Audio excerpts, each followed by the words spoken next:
සුබ දවසක් ඔබ සියලු දෙනාට.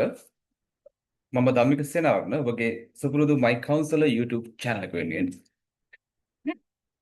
දින දින අප්ඩේට් වෙන භූ දේශපාලන තොරතුරු සහ දේශීය සහ ගෝලීය ආර්ථික තොරතුරු සම්බන්ධයෙන් ඔබ නිරන්තරයෙන් දැනුවත් කරන ඔබගේ නාලිකාව වශයෙන් තමයි අපි මයි කවුන්සලර් YouTube නාලිකාව ආරම්භ කරේ.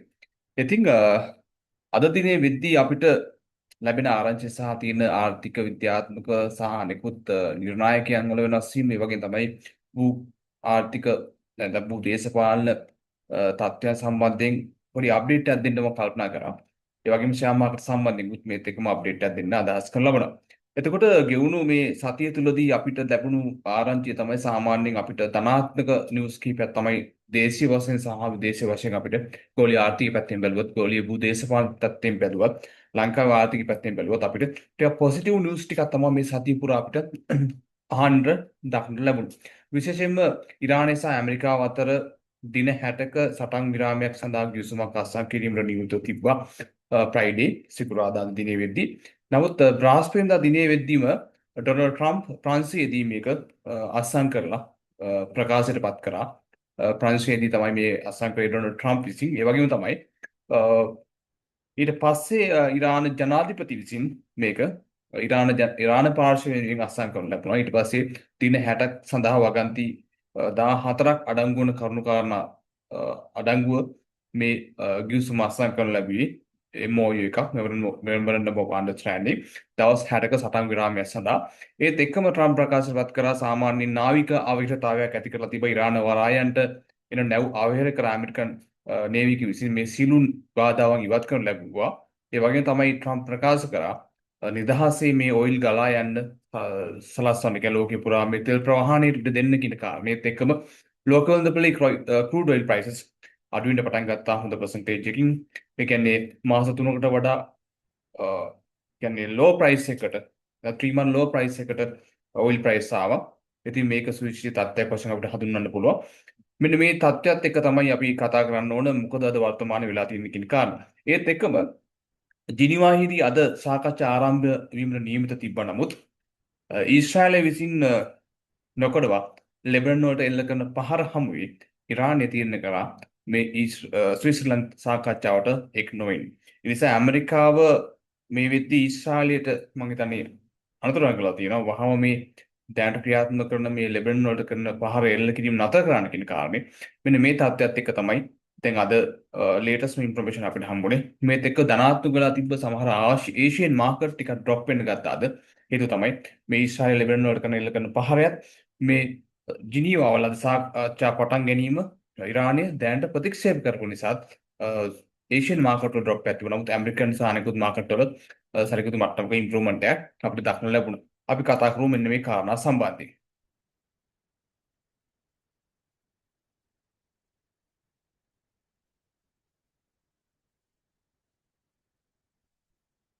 විශේෂයෙන්ම අපිට වැදගත් වෙන කාරණා කොහොමද තියෙනවා. මේ කාරණා අපි කතා කරමු විස්තරාත්මකව. ඒ වගේම තමයි ඔබට ප්‍රූව් කළ හැකි සාධක සහිතව මම ඉදිරිපත් කරන්න බලාපොරොත්තු වෙනවා.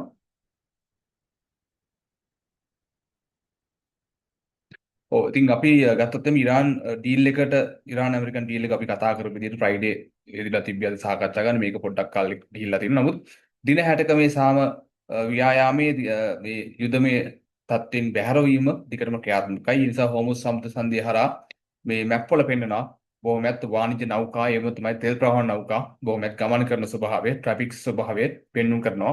ඒ හෝමුස් සමුද්‍රයේ සංධිය හරහා මේ නිසා තමයි ඔයිල් ප්‍රයිසස් එකම අඩු වෙන්න පටන් ගත්තේ. ඒ වගේම තමයි ට්‍රම්ප් ප්‍රකාශ කළා තිබ්බා මේ පැහැදිලිව මේ ඔයිල් ට්‍රාන්ස්පෝර්ට් එකට අදාළ බාධාවන් නිදහස් කරන්න කියන කාරණේ.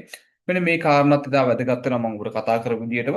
ඒ වගේම තමයි ලංකාවේ පැත්තෙන් ගත්තොත් එහෙම පළමු කාර්තුව තුළදී ලංකාවේ 2026 පළමු කාර්තුවේදී ලංකාවේ ආර්ථික වර්ධනය 5.1ක වර්ධනයක් වශයෙන් සහිතුහන් කරා සෙන්ට්‍රල් බැංක් වාර්තා අනුව මේක සුවිශේෂී තත්ත්වයක්. මොකද අපි දන්නවා මේ ලංකාව පහුගිය වසර දෙක තුන වසර දෙක තුල 5ක වගේ ආසන්න ආර්ථික වර්ධනයක් සටහන් කරා. මේ පළමු කාර්තුව 2026 දී 5.1 ආර්ථික වර්ධනයක් කියන්නේ මේකත් හොඳ දෙයක්. ස්ථාවර ආර්ථිකයක් පෙන්වන්න කරන ලක්ෂණයක් තමයි අපි ලංකාවේ පෙන්වන්නේ. මේක සුබදායී දෙයක් වශයෙන් අපිට ලංකාවේ ආර්ථිකය ගැන කතා කරද්දී ඉතාල වැදගත් වෙනවා. ඒ වගේම තමයි මේ මම කිව්ව විදිහටම ඉරාන ජනාධිපතිවරයා මේ විදිහට අත්සන් කරන ලැබුවා මේ ගිවිසුම. මේකත් එක්ක තමයි මේ ගිවිසුම බලාත්මක තත්ත්වයටපත් වෙන්නේ.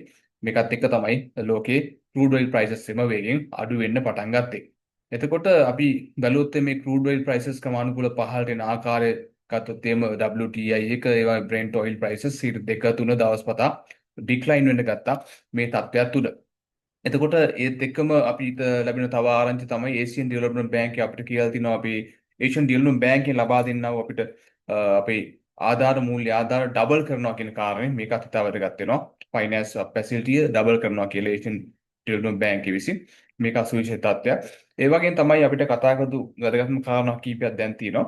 විශේෂයෙන්ම මෑත කාලේ නිකුත් කළ පර්යේෂණ වාර්තා විවිධ තරවකාර ආයතන නැත්නම් රිසර්ච් ආයතන විසින් නිකුත් කරපු පර්යේෂණ වාර්තාවල බයි රෙකමෙන්ඩේෂන් වෙච්ච ෂෙයාර් සම්බන්ධයෙන් පොඩි දැනුවත් කිරීමක් කළොත් හොඳයි කියලා මම විශ්වාස කරනවා. මොකද මේක පබ්ලික්ලි අවైలබල් මේ සෝෂල් මීඩියා වල ෂෙයාර් වන ඉන්ෆර්මේෂන්ස් ඒවා මම මේ සියල්ලම එකට අරගෙන තියෙනවා. බොහොම රිසර්ච් රිපෝර්ට්ස් අපිට ලැබෙනවා. මේක මම හිතනවා පොදුවේ ඔබට දැනුවත් වඩා හොඳයි කියන කාරණේ. මෙන්න මේක අපි ගත්තොත් එම මේ රිපෝර්ට් එක අනුව මම හිතන්නේ HMB ස්ටොක් බ්‍රෝකර්ස් ලගේ රෙකමෙන්ඩේෂන්ස් ටික තිබ්බේ මේ ආකාරයට බයි රෙකමෙන්ඩේෂන්ස් දීලා තිබ්බා.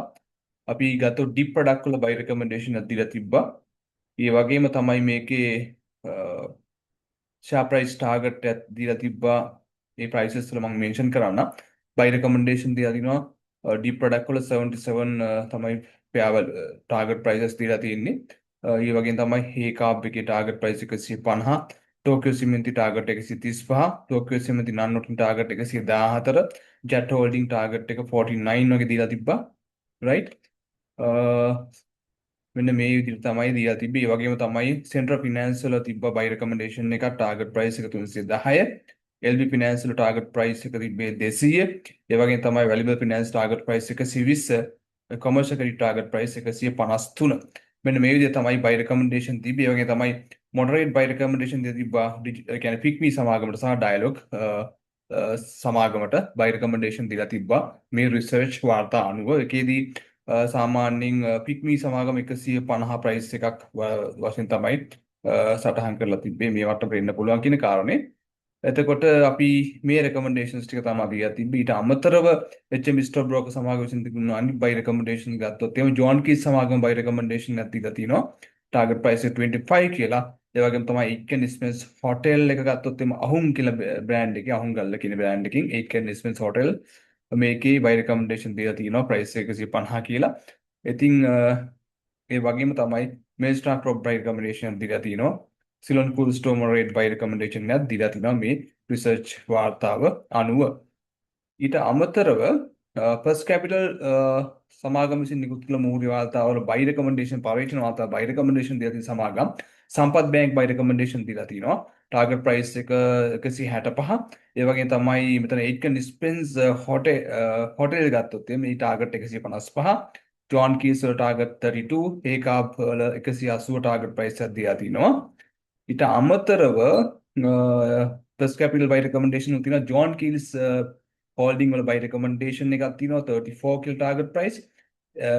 ND national development bank 170 target price. Seylan bank 130, nation trust 420, LB finance 230 target price, commercial bank 200, ඒලිස් PLC 260 target price, dipped product 75, Valibel 1 එක 140, රොයල් සෙරමික් 70, එතකොට පික්මි සමාගම 175, එතකොට HPL එක සිනමන් ග්‍රෑන්ඩ් කෙන් හොටෙල් එක 80 ටාගට් ප්‍රයිස්, ද කින්ස්බරි 35. මේ ආකාරයට තමයි ෆස්ට් කැපිටල් ලගේ රිසර්ච් වලින් මේ බයි රෙකමෙන්ඩේෂන් දීලා තියෙන්නේ. මේ ඔබ දකින්නේ ෂාප්ලි මේ ඔයිල් ප්‍රයිස් ඩික්ලයින් වුණ ආකාරය අද 77 වගේ මට්ටමට අඩු වෙලා තියෙනවා.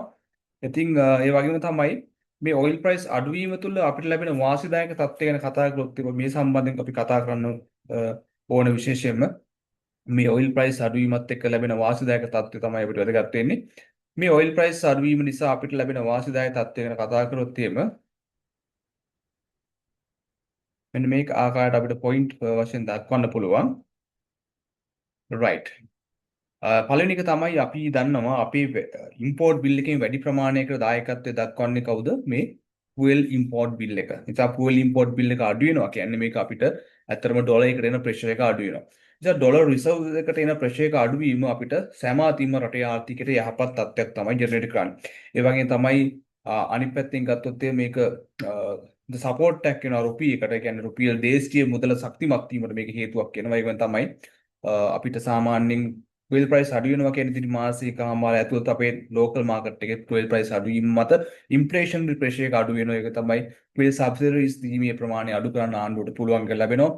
ඒ වගේම තමයි අනිත් පැත්තෙන් ගවර්න්මන්ට් එකේ මූල්‍ය තත්ත්වය ස්ථාවර වෙන්නත් මේක හේතු සාධකයක් වෙනවා.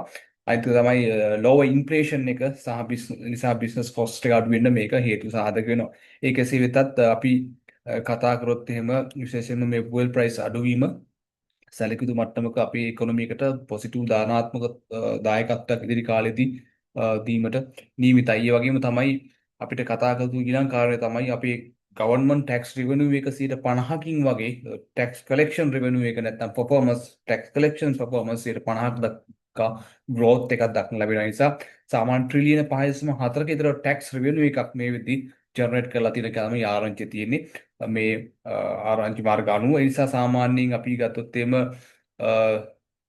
ඉන්නර් රිවෙනියු ඩිපාර්ට්මන්ට් එක කස්ටම් ගත්තත් එක්සයිස් ඩිපාර්ට්මන්ට් සහ අනෙකුත් ටැක්ස් ගත්තත් 50කට වැඩි growth එකක් ටැක්ස් කලෙක්ෂන් වල තියෙනවා. මේක 5 ට්‍රිලියන් ටැක්ස් කලෙක්ෂන් එකක්. මේක එස්ටිමේට් ගන්නට වඩා වැඩි ගාණක්. ඒ නිසා මේ සියලු කාරණාත් එක්ක අපිට පේන දෙයක් තමයි රජයේ ටැක්ස් ආදායම වැඩි වෙනවා. රටේ ආර්ථික වර්ධනය 5.1 ප්‍රස් ක්වාටර් එකේදී මේ වගේම මේ ඉරාන් ඇමරිකන් යුද්ධයේ සමනය වීම හේතු කොටන ඔයිල් ප්‍රයිස් අඩුවීම නිසා ඉදිරි කාලයේදී අපිට ඉම්පෝර්ට් බිල් එකේ එන ප්‍රෙෂර් එක අඩු වෙලා අපේ රුපියක තියෙන ඩිප්‍රිසියේෂන් එක අඩු වෙලා රුපියල ශක්තිමත් වෙලා ඒ වගේම තමයි ඩොලර් එකත් එක්ස්චේන්ජ් රේට් එක අඩු වෙන්න මේක හේතු සාධක වෙනවා. ඒ නිසා රිසර්ව්ස් වල අඩුවීමක් වෙන්නේ නැතුව ඉදිරි කාලයේදී මොකද වැඩි ප්‍රමාණයක් අපි දන්නවා ඩොලර් මිලියන 500ක් විතර පහුගිය මාසයේ වැඩි වුණා ෆුවල් ඉම්පෝර්ට් වලට. මේ ෆුවල් ඉම්පෝර්ට් බිල් එක ප්‍රමාණිකූලව ඉදිරි කාලයේදී මිලියන 300 200 වගේ මට්ටමකට මන්ත්‍රී අඩු වෙන්න නියමිතයි.